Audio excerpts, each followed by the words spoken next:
See it as in your self-interest. You see how good it feels to have somebody, they get so happy when you do this stuff for them, that if people would try to just do one kind act a day, that's the thing I say, that I think our cover charge for being a human in the world should be one kind act a day. And if you do that, you start to get in the habit of it. It just becomes natural. You start to look for strangers and do nice things for them.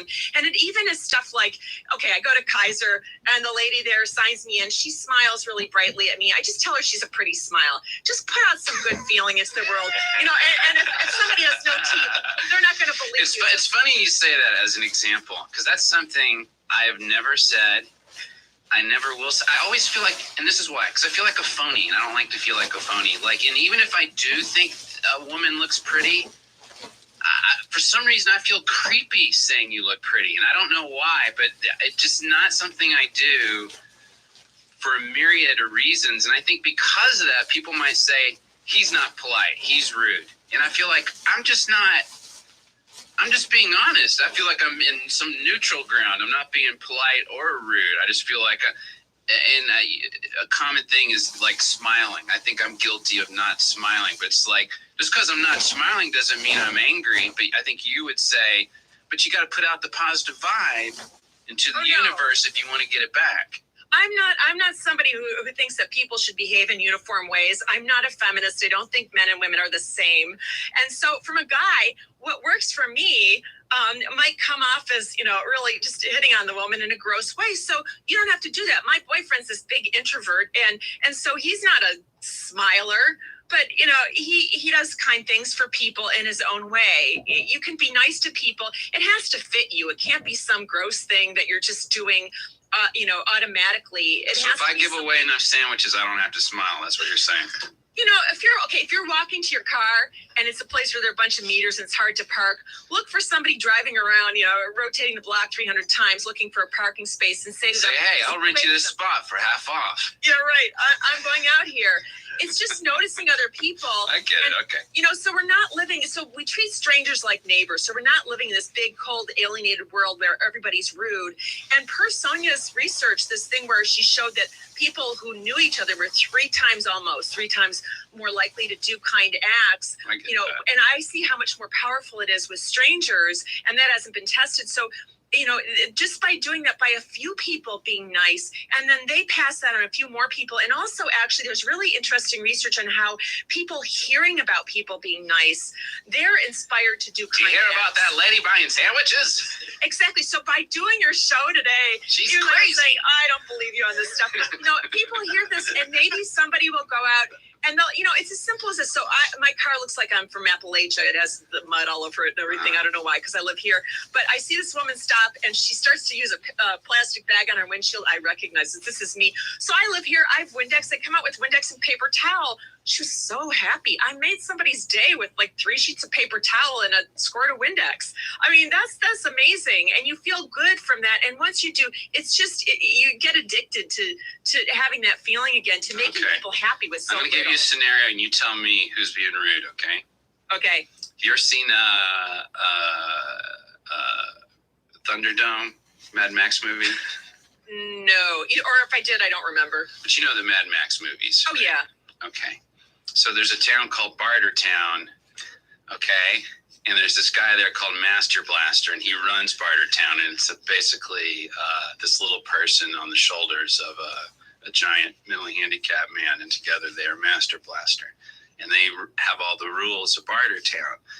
So they're not forcing anyone to come to Bartertown, right? You don't get forced to come to Bartertown. You willingly walk in the door or leave of your own initiative, and he has his own rules in this post-apocalyptic society. So when he makes his rules clear and someone breaks those rules or criticizes the rules of Bartertown, and it's not a democratic society, Master Blaster runs Bartertown, if they criticize his rules while inside the walls of Bartertown, is that not rude?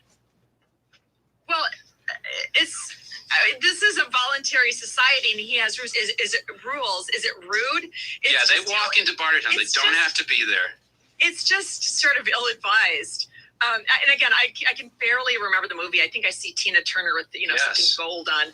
But, you know, I was doing, I don't know what I was doing in the 80s or whatever that was on. But, you know, so voluntarily, when you're in a private business, I think that they should be able to do what they want. I'm libertarian, so if your business wants to have smoking, Right. people who don't like smoking should just go Right, somewhere please. else. Right. Yeah, and so this idea that things are rude, what I don't like is this notion that rudeness means exercising free speech. I think that's really important, but they're just things that they're just lines Yes. you draw. Yes. There are lines you draw. So, I didn't tell my boyfriend's late little Catholic mother that not only was I a Jewish girl, I was an atheist, Oh. because she would have worried that, I'd be burning in hell for all eternity, and Greg, my boyfriend, would be left alone. So they're just things, it's sort of being a grown up in my 20s. I wasn't such a grown up. I'd say things that say sort of anything. And then you learn a little impulse control, which is really important. That's right. So when you're in Bartertown, be nice to Master Blaster, right? Well, just because you want to stay, it's like if you, no shirt, no shoes, no service at a cafe. If they have that sign outside, don't try to walk in barefoot and with dirty feet to boot. Yeah. Wear We don't want to see shoes, your hairy Alex. toe knuckles, by the way, while we're dining. Yeah, exactly. Full circle. Okay, Amy, thanks for being on the show, folks. You got to get her book, Good Manners for Nice People Who Sometimes Say Fuck. Thank you. Goodbye, Amy. Dude, you just got called out with your nasty cafeteria. Hardcore. Hey, happy Monday, Dorothy. It's Dorothy, right? That's right. Yes. Great. I just knew you were getting some of these names down. Hey, I noticed on Friday that you had kind of a squeaky chair and stopped in over the weekend and a little WD-40 on it. Doesn't squeak anymore. Oh my God. So Wait, Douglas, you went into my office over the weekend? I just hopped in real quick, just squirreled WD-40, and then I hopped right out. Went on my merry way. Douglas, just so you know, some of these acts of kindness, and I know it's coming from a good place, but some of them are coming off a little bit creepy to the rest of the office. What? It's just a Yeah, little just- much. Okay, I hear you. Oh, I hear you. okay. I'm sorry. I won't. I'll stay out of your office. I Sure. apologize. Thank you. That's all I'm asking. Hey, who stacked all my notes in a pile here in the middle of my desk? Ethel. That would be me. You went through my notes? I didn't go through them per se. I just kind They're of. in alphabetical order, in some weird order of the first word on each note. Yeah, I did a quick skim and Weird, I even noticed that. agreed, but also studious of you. Yeah, just put them in alphabetical order, made it a little bit easier to organize. I know it's a way that I do. No, actually, it was on my desk in the order I needed it. This is really creepy. Everyone thinks that your random acts of kindness are creepy. Hey, who ejaculated into a pair of women's shoes and left them on my desk chair? Gertrude, guilty as charged over here. How is that possibly an act of kindness? You ejaculate into a pair of women's black pumps. You were just. I heard We you cut talk. to later. Look, I know I'm the best cobbler, you know. You don't have to keep, but buttering me up makes, I don't want to fix these shoes. They have cum all over them, all right? And it's not fixing them. I'd basically just be washing them.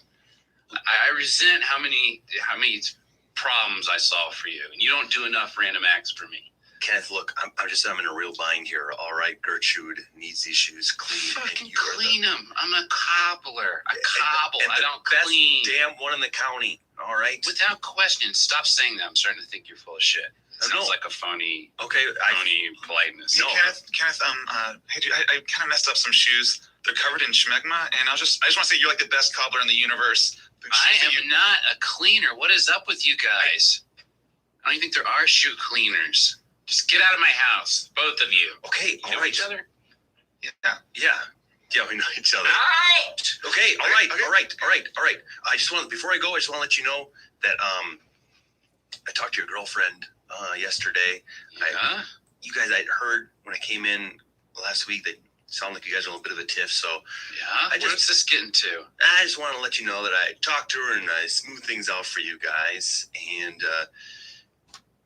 you guys could take her to a What? couple of nice restaurants, and here's some specific choices that she wanted. And I told her that you'd make the reservations. They're really hard to get into. But You think I don't know how to date my girlfriend? no, I think you You probably. think that's how I need help? Your friend promised me you'd take me out to Osteria Mozza by the end of the month. You're a lying, no good, See what two-bit you son did? of a bitch. See what you did? Oh! Okay, Kenneth, just so you know, okay, we're going out, but just so you know, when I'm watching you and your girlfriend sleep through outside through the slats, I just notice that you're turned away in a way that makes me feel like intimacy might be an issue. That's all I'll say. I'll go, Kenneth. What is up with you people?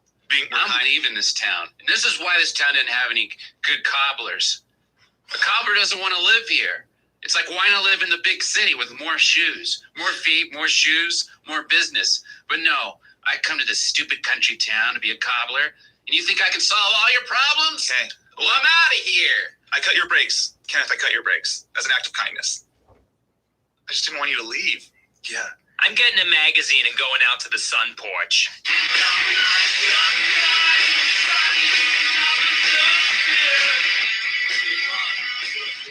Let's talk some more about that. And so, disciples, I say unto you, if a man strikes you on one cheek, turn and go off on him. We need altruistic punishment. Wait a minute. Last week you were just saying videotape them, No, which my I went followers. through the Bible and I was like, videotape does not sound like a biblical term, and it wasn't. It should be, yeah, but it should be, right? It should be. As Christians, we've just kind of been a little too soft, and I think it's time that we look at Jesus's preachings for what they were, a call to vengeance. How else could we better our society? Peaceful measures, random acts of kindness, kind of like the bumper sticker. Yeah, what happened to random acts of kindness from your spring sermon? Oh, it's soft, and I regret it, and I'm remorseful. Now what I'm saying is hard acts of vengeance. So let's say that, Shouldn't it be in kind, though? No, it needs to be of a larger scope and a larger, I got an act of vengeance for you. yes. I was on vacation last weekend with the missus. We went to Rome, Mhm. and I tell you what, I got thinking about that Pontius Pilate, and I thought those Romans, if it weren't for them, Yes. Jesus, he'd still be around. Mm-hmm. So you know what I did? I punched a bunch of Italians in the neck. Yes. I said, Praise your forefathers did this unto my people, and so now I'm punching your neck to Praise get him. you back for that crucifixion. Praise him. Yes, praise him. It seems like I'm not going to go punch. I'm just a small redheaded woman. I can't go around punching people. Yes, but you're But for instance, I was in line at Starbucks this yes. This gentleman, I couldn't tell whether or not the paper on the table was his or not, so I picked it up to read it, and he said, "That's mine." What should be that was rude. So this is the first So what should be my act of vengeance? The It's first just thing- one step above Great. what he did. The first thing you should do is forgive him. Just look at him and say, I forgive you. Then when his guard is down, you just jab him in the thigh. Just give him a jab. Because now he's not going to forget that. Praise God. The thigh seems Amen. like not a vulnerable area. One. Yes. You know much about this, really? I'm just saying he's not going to see that coming, right? Usually you think like the face or the stomach, but get him in the thigh. Also, you're a diminutive. Does it not say in Deuteronomy 14:32, puncheth the man in the thigh, and ye shall reap the harvest? Yes. Yes. And thank you for reading my pamphlet. Yes. Yeah. Yes. I don't think that's Thigh what it says. was used a lot. in the Bible. Pretty sure most Deuteronomy is about thigh punching. Exactly correct. Well, And is it- look who's back at Starbucks. Hello. I think I'll just be taking my newspaper. You can read something else somewhere else. I forgive you. What? I forgive you. And you look really nice today. Your eyebrows seem well combed. And that's some nice shirt buttons. Oh my God. Oh, you ordered the Americano? Yeah. That sounds like a great drink. Maybe I'll try that. Oh my God. No one ever shares their interest of the Americano with me. Thigh punch. Ah. Oh. Ah. Are you okay? Ah. Here, have my Oh my newspaper. God. Have my Americano. There's blood coming out of your ear. What's happening? Oh my God, this woman punched this guy in the thigh. Quick, someone call an EMT.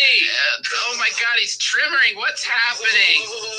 What's happening to him? Oh God, his skin's melting. Stand back. I'm a doctor. Clear. We need to clear the airways. Oh God, there's a noxious fume coming off of him. Everybody evacuate the Starbucks. This man's body is turning into sin. Oh God. Judith, it is I, Peter Fonda. You have done my good work. Oh, I guess I saw you in Easy Rider. Yes, I can't remember much of the other stuff. Thank you. But yes, How did you get in my house? I'm God. I just wanted to be there, and so I was. True, you are God? Yes, undoubtedly. Sorry, just one little thing. I did like super fart up a storm in here. I know a ficus. Don't worry about it. But just wanted to say, just stop in real quick, and it's so bad to go in and go out, but yeah. Sorry, Judith. Can you say it like this? I just farted up a storm in here. Oh, that's a great idea. Okay, sorry. Let me say that again.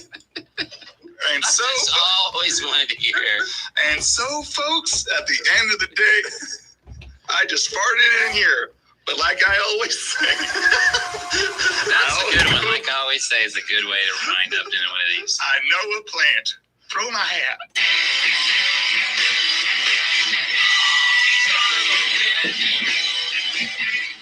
Let's talk some more about that. Do we got one more off of Amy? I like how much on both sides of it she is. Like, on one hand, she wants to be publicly shaming and putting up videos, and to me, risking getting your fucking face smacked. And on the other hand, going up and buying people sandwiches. Matt, when you heard the term altruistic punishment, you just lit up. Yeah. You lit up. Your face guy was like a kid on Christmas. I was attracted to her op-ed to begin with. I was like, wait a minute, I want to hear more about it. And actually, reading through the op-ed, I was like, because I don't know if I bought her society's too big for our brain thing. I was like, oh, that's interesting. I can add that up from a biological perspective, actually. There's a lot like that Dunbar, who she cited.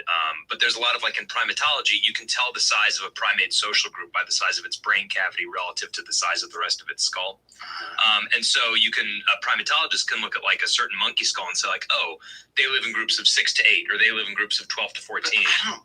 Okay, but in the real world, how can I just?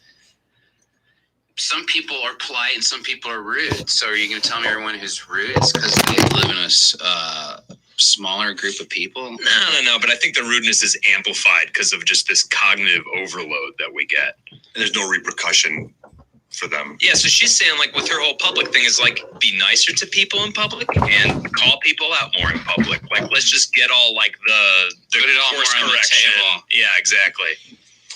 I'm kind of with that, but I still think most people won't do either one. They'll be afraid of confrontation and getting into it with strangers on the one hand, and people aren't nice enough to spend money. Like that example of the newspaper, I felt like that was a good example. That's a good example of, I could throw it away in the recycling bin, or I could just give it to someone. I could take the extra effort to give it to someone. I think people could do more of that kind of shit. That's like cleaning up around you. It's like, do you choose to clean up around you, or you choose to leave your place a fucking mess, for other people to deal with? You trace that to our theater. It's like, what kind of person are you when you leave the room?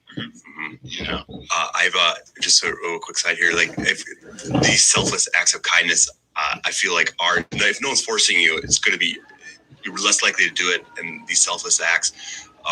But then she also mentioned, like, you do get something out of some of these things. Like, sometimes when you get something, you get the feeling of, I feel good, I helped someone. Oh yeah. But I've noticed that there's been times where when I do give money to someone, like, I've thought about probably either in the act of, or maybe right after, or like I have like an audition coming up, and I want to try to get myself some good karma coming on, and like so I'll go to like an exit. Someone will be there at the exit. Hey buddy, got some change? You got $1? No, yeah.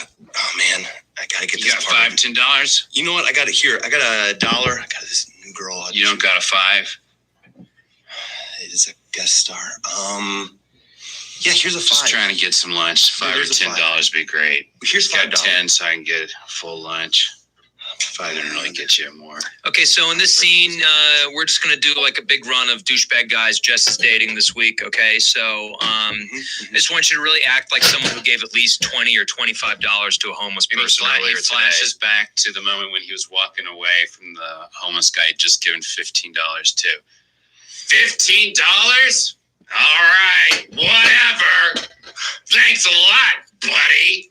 I feel like that was a good amount. I feel like I'm going to be good walking in Back this to one. the audition. I'm not going to stutter. Are you okay? You spaced out a little bit there. Sorry. Yeah. Let's douchebag it up. I'm real excited about this. Okay. What goes around comes around. I feel like That's my final line. I feel like it went around enough. Things should come around nicely. All right. Hey, ready to rock and roll here. Love your show. Watch the first 2 seasons. Just think it's Okay, great. smartly written. So you'll be reading with Rupert here. Rupert will thanks. read these lines Yeah. with you. Okay. Cool. All right. Dave Tooney, reading for douchebag. You don't need to slate. We've got you in the system. It's okay. Oh, okay. You scanned your barcode. You're all Flashes good back to to one weird moment that he'd almost forgotten with the homeless man. Oh, you got your lines there? You're rehearsing? I know one guy in show business. Yeah. Rupert McCleskey, one of the best readers in casting. We used to go to college together. Sorry, I buddy. haven't seen him Ain't since. got time. Ain't got time for this. I got to go to this audition. Got to go. It's who you know. All right. Rupert.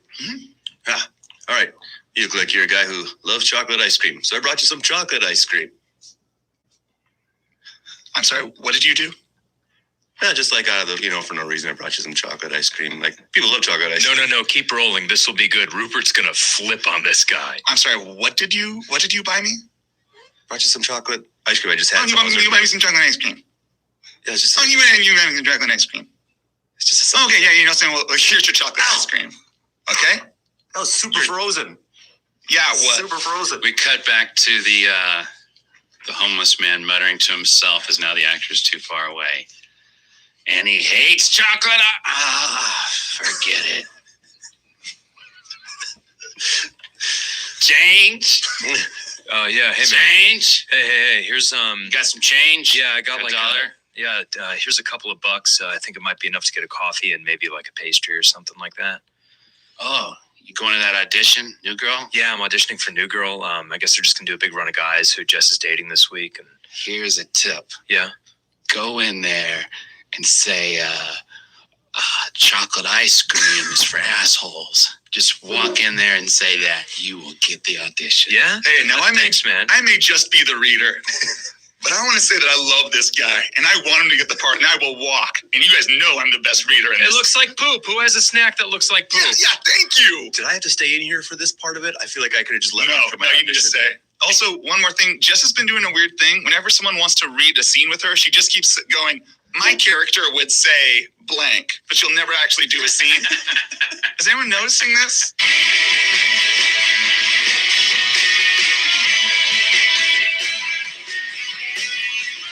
Let's talk some more about that. Why are you being so mean to Amy?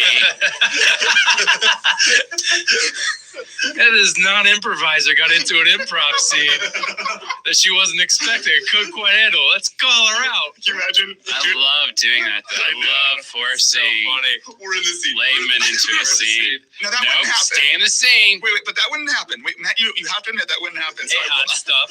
That's what I do. If you guys have heard me with Schwartz in the Confrontation Corner, it's the same thing. It's like, I'm just trying to be real. I'm just trying to say what they would Wait, so really what say. is Schwartz's stance? He's He's anti-conflict. never confrontational, and my point to him is sometimes you should be. Like sometimes confrontation is for the good of society. So I like to put him in the confrontation corner.